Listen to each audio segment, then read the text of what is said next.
Selang beberapa waktu setelah perang berakhir, kehidupan di Jiama pun kini telah berjalan normal. Di tengah ketenangan itu, Xiaoyan mengisi waktu luangnya untuk berlatih dan memurnikan pil obat di hadapan seluruh anggota aliansian. Xin lalu berpindah ke sebuah pegunungan yang sangat megah. Di sana diperlihatkan ada sosok wanita yang sangat anggun dan menawan yang sedang mengamati kekaisaran Jiama dari pandangan matanya. Setelah sekian lama, sang calon pendamping dari tokoh utama pun akhirnya kembali muncul. Di situ Shun-Er memanggil Ling Ying untuk menanyakan keadaan Xiaoyan di Jiama saat ini. Tak menunggu lama, Ling Ying pun lantas menjawab bahwa selama beberapa tahun ini Xiaoyan telah berlatih sangat keras demi meningkatkan kekuatannya. Berita ini tentu membuat Shun-Er merasa sangat senang dan bangga. Bagaimana tidak, hanya dalam kurun waktu 4 tahun Xiaoyan kini telah menerobos ke ranah Do Huang. Jika peningkatan ini terus berlanjut, maka hari di mana mereka bertemu akan semakin dekat. Selain itu, Ling Ying juga memberitahu bahwa baru-baru ini Xiaoyan telah berhasil mengalahkan Sekte Yunlan dan mendirikan fraksi terkuat di Jiama yang diberi nama Aliansian. Namun di balik kabar baik tersebut ada hal buruk yang perlu diperhatikan, di mana saat ini Aula Jiwa sudah mulai bertindak untuk menangkap Xiaoyan. Hal ini seketika membuat senyuman di wajah Shun-Er berubah menjadi suram. Dia lantas memerintahkan Ling Ying agar mengirim beberapa ahli untuk mencari keberadaan Aula Jiwa. Tentu saja perintah Shun-Er kali ini bukanlah hal yang mudah untuk dilakukan. Semua itu dikarenakan Aula Jiwa masih sangat misterius dan sangat sulit untuk ditemukan, meskipun mereka telah bertarung cukup lama beberapa waktu yang lalu. Namun sesulit apapun, Ling Ying berjanji akan melaksanakan tugas tersebut sebaik mungkin. Hal ini juga membuat Ling Ying menyadari bahwa meski mereka telah berpisah selama beberapa tahun, tetapi perasaan Shun-Er terhadap Xiaoyan justru menjadi semakin dalam. Ling Ying hanya bisa berharap Xiaoyan bisa terus berkembang dan menjadi lebih kuat secepat mungkin agar tidak mengecewakan harapan dari nona mudanya itu. Meski saat ini Xiaoyan telah menjadi seorang Do Huang, namun semua pencapaian itu masih belum cukup untuk bersanding dengan nona muda dari klan Gu tersebut. Sesaat kemudian, Ling Ying lantas memberikan informasi penting lainnya, di mana setelah Shun-Er gagal membawa kembali token Gyo kuno dari klan Xiao, maka klan Gu memutuskan untuk mengirim seseorang pergi menuju ke Kekaisaran Jiama demi menguak seluruh informasi terkait token Gyo kuno tersebut. Begitu mendengar hal penting itu, Shun-Er pun seketika memancarkan aura keemasan dari seluruh tubuhnya dan bergegas kembali menuju ke kediaman klan Gu untuk mencari informasi terkait masalah tersebut. Xin lalu kembali berfokus ke ibu kota Kekaisaran Jiama. Di situ dijelaskan bahwa saat ini Aliansian telah membentuk beberapa departemen dan salah satunya adalah Balai Pil. Balai Pil sendiri merupakan departemen yang sangat penting di dalam Aliansian. Setiap harinya Balai Pil mampu menyempurnakan berbagai macam pil yang akan disebarluaskan ke seluruh penjuru kekaisaran melalui perantara klan Meter. Balai Pil ini terletak tepat di tengah-tengah ibu kota dan ditempati oleh begitu banyak alkemis mulai dari peringkat rendah sampai ke tingkat tinggi. Selain itu, berbagai macam bahan obat langka juga bisa dilihat di sana kapanpun. Sedangkan di bagian dalam Balai Pil terdapat beberapa ruangan khusus yang digunakan untuk penyulingan obat. Ruangan ini disiapkan untuk seluruh alkemis dari Aliansian agar bisa lebih fokus selama proses pemurnian pil obat. Di bagian halaman depan juga terdapat pelayan yang selalu siap siaga. Jika ada alkemis yang ingin menyampaikan pesan kepada para petinggi Aliansian yang berada di dalam, maka para pelayan inilah yang akan menjadi perantara mereka. Di sini juga dijelaskan bahwa ruang pemurnian khusus yang ada di Balai Pil hanya bisa digunakan oleh alkemis tingkat 4 ke atas. Sedangkan para alkemis tingkat 3 ke bawah hanya bisa menggunakan ruangan biasa yang ada di bagian luar. Di antara ruangan khusus tersebut terdapat beberapa kamar berwarna ungu tua yang digunakan khusus oleh alkemis tingkat tinggi seperti Xiaoyan Ketua Fama dan beberapa alkemis tingkat tinggi lainnya yang telah mencapai tingkat 5. Di dalam ruangan itu terlihat ada Ketua Fama yang tengah berbincang-bincang dengan Xiaoyan. Dia mengatakan bahwa pembagian departemen yang dilakukan oleh Xiaoyan ini benar-benar sangat efektif bagi Aliansian. Meskipun pada awalnya para alkemis tingkat 5 kesulitan untuk memurnikan pil penguras jiwa yang Xiaoyan perintahkan, namun setelah mereka bekerja sama, semua permasalahan itu secara perlahan dapat teratasi. Setelah mendengar perkataan Ketua Fama, Xiaoyan lantas menatap tajam ke dalam kuali obat. Dengan kekuatan para alkemis tingkat 5 yang mereka miliki saat ini, sebuah pil penguras kehidupan pun berhasil disempurnakan hanya dalam waktu 5 hari saja. Tentu hal semacam ini merupakan sebuah kemajuan yang luar biasa, dikarenakan pada keadaan normal setidaknya mereka membutuhkan waktu sekitar setengah bulan untuk bisa memurnikan pil tersebut. Saat ini terdapat 6 alkemis tingkat 5 yang dibagi menjadi 2 kelompok, di mana merekalah yang ditugaskan untuk memurnikan pil penguras kehidupan secara bergantian. Sesaat kemudian, Xiaoyan lantas mengatakan dikarenakan kali ini mereka telah berhasil memurnikan 2 buah pil, maka selanjutnya pil tersebut akan diserahkan kepada Kaisar Es untuk diamankan. Kaisar Es memprediksi bahwa pembentukan pasukan tak takut mati yang direncanakan Xiaoyan kemungkinan bisa terbentuk dalam waktu singkat selama pil penguras kehidupan dapat terus diproduksi dalam periode ini. Kaisar Es yakin aliansian setidaknya akan memiliki 10 ahli doang hanya dalam waktu setengah tahun ke depan. Namun sesaat setelah itu, Xiaoyan kemudian mengatakan bahwa kedepannya masalah pil penguras kehidupan ini akan diserahkan sepenuhnya kepada Ketua Fama. Hal ini dikarenakan Xiaoyan memutuskan untuk melakukan perjalanan jangka panjang. Jika ingin meningkatkan kekuatan secepat mungkin, tentu saja menjelajahi benua Doqi merupakan pilihan terbaik. Dengan begitu, Xiaoyan bisa mempelajari berbagai macam keterampilan baru yang tak terhitung jumlahnya. Semua itu Xiaoyan lakukan demi tujuannya untuk menyelamatkan sang ayah serta gurunya yang masih berada di tangan Aula Jiwa. Setelah mendengar rencana Xiaoyan itu, Ketua Fama kemudian mulai menyuarakan pikirannya dan mengatakan bahwa meskipun aku cukup bisa diandalkan untuk menangani pil ini, tetapi sebenarnya masih ada satu orang lagi di Kekaisaran Jiama yang sangat cocok untuk menangani masalah pil penguras kehidupan tersebut. Sosok itu tidak lain adalah sang Raja Pil Guhe. Di situ Xiaoyan terlihat cukup ragu dengan saran yang diberikan oleh Ketua Fama, mengingat hubungan yang dia miliki dengan Guhe sangatlah buruk setelah peristiwa yang terjadi di Sekte Yunlan kala itu. Namun di situ Ketua Fama mencoba meyakinkan Xiaoyan meskipun mereka berdua memiliki beberapa masalah, tetapi dia yakin bahwa Guhe bukanlah orang yang berpikiran sempit dan tak bisa diajak kompromi. Ketua Fama lantas bertanya kepada Xiaoyan apakah dia sudah mengetahui reputasi menara pil yang sangat terkenal di kalangan para alkemis. Nah, sebelumnya ternyata Guhe sangat ingin bergabung dengan menara pil ini untuk berlatih. Namun syarat untuk bisa memasuki menara pil tersebut harus memiliki rekomendasi dari Asosiasi Alkemis. Dan pada saat itu Asosiasi Alkemis kami masih belum memenuhi syarat untuk membantu Guhe. Sedangkan Balai Pil dari Aliansian kali ini jelas memiliki reputasi yang jauh lebih besar dibandingkan Asosiasi Alkemis kala itu.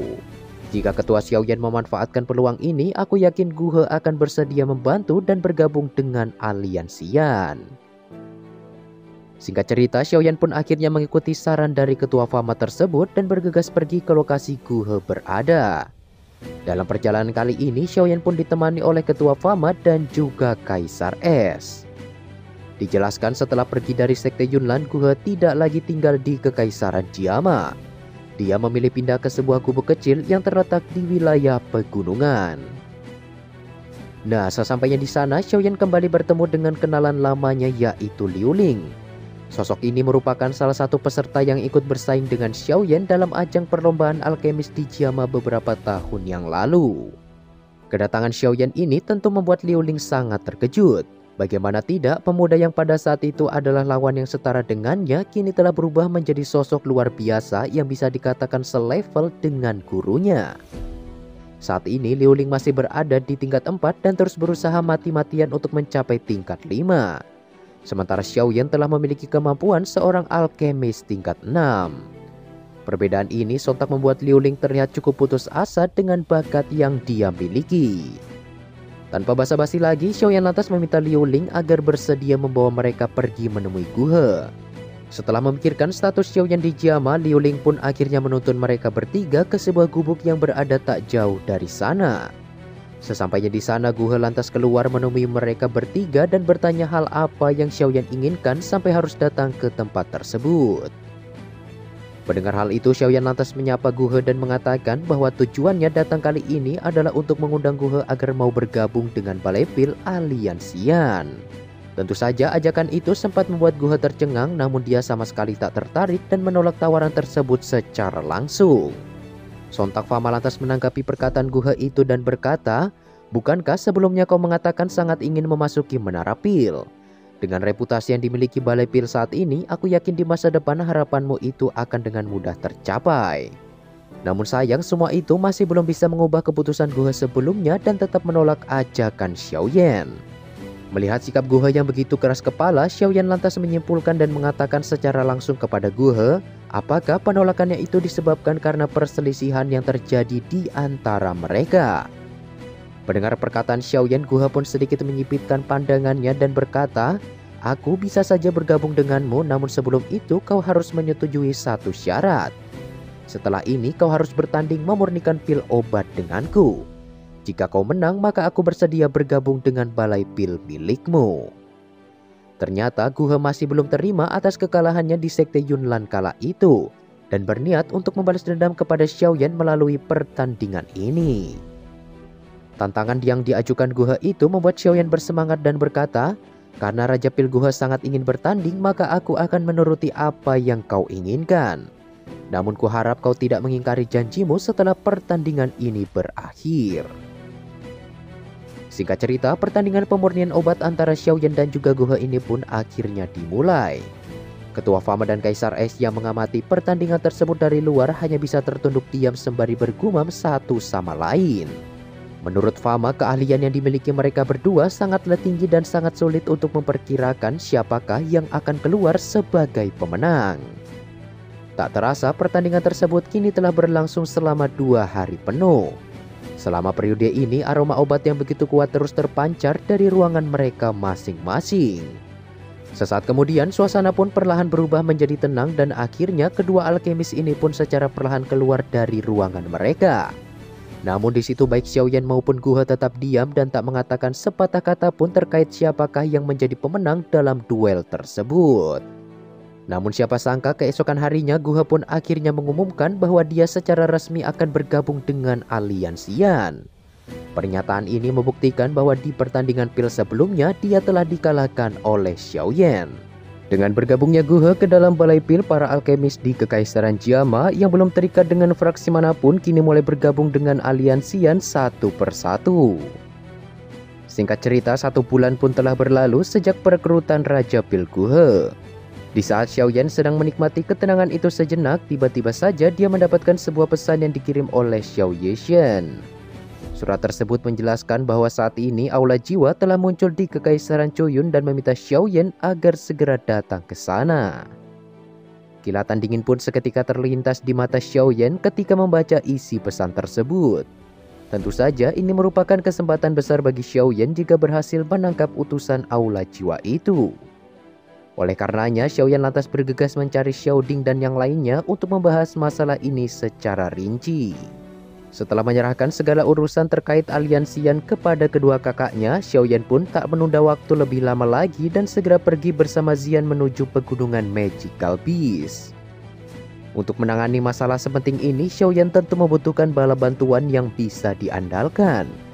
Dan pilihan terbaik tentu dengan membawa Medusa yang merupakan satu-satunya dozong di Kekaisaran Jiama. Singkat cerita, Xiaoyan kemudian membawa Xian pergi menuju kediaman baru suku ular yang berada tak jauh dari pegunungan Magical Beast untuk menemui Medusa.